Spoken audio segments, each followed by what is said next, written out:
Assalamualaikum warahmatullahi wabarakatuh. Bismillah walhamdulillah wassalatu wassalamu ala rasulillah Muhammad ibn Abdillah.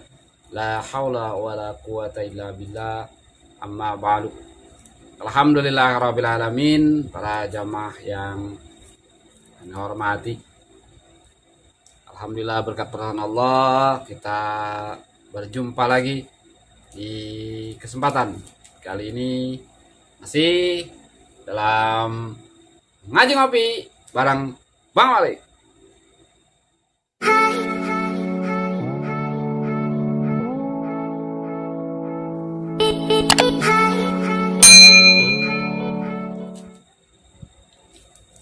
Baik jamaah sekalian, untuk video kali ini kita akan membahas satu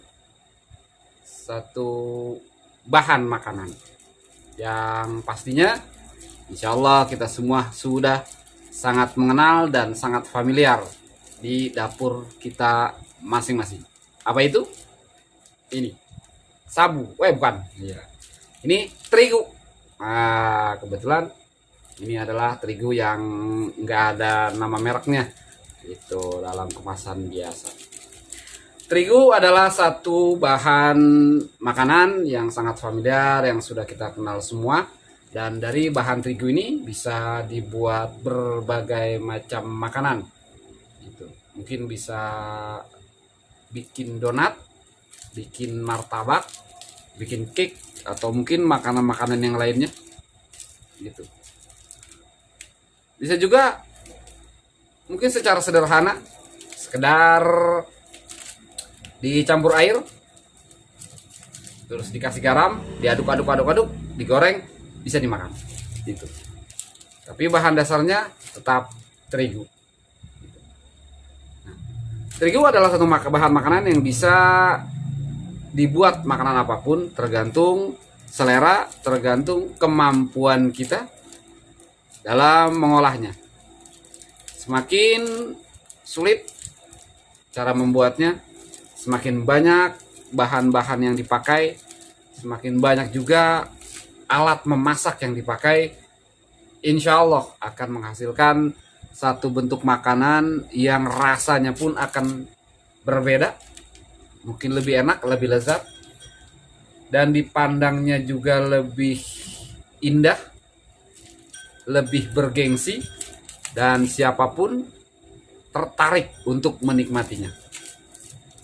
Contoh kecil, terigu hanya dengan air, garam, diaduk, digoreng, insya Allah bisa dimakan.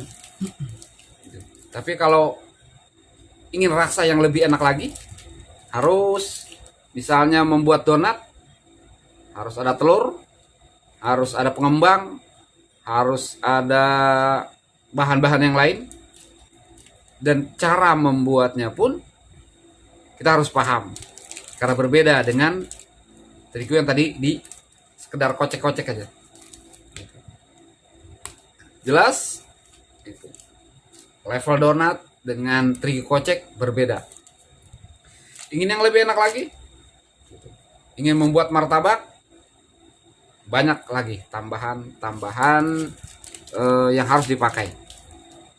Belum lagi perabot, alat memasaknya harus lebih bagus. Ilmunya atau cara memasaknya juga berbeda, dan dalam mempelajarinya juga pastinya harus penuh dengan kesabaran, ketelatenan, dan juga harus terus menerus, karena dalam belajar membuat masakan atau kue itu tidak cukup satu kali coba langsung berhasil. Biasanya beberapa kali mencoba baru bisa. Jadi ada kegagalan di sana, dan mungkin bisa beberapa kali kegagalan yang akan kita temui. Jadi dengan satu bahan dasar terigu itu bisa berbeda rasa, bisa berbeda gengsi, tergantung bahan tambahan, cara memasak, alat memasak, ketekunan, dan kesabaran sang yang masak. Lalu apa yang bisa kita ambil pelajaran di sini? Khususnya jamaah al-mujahadah di mana saja berada, mempunyai bahan dasar yang sama, mempunyai bekal yang sama yang diberikan.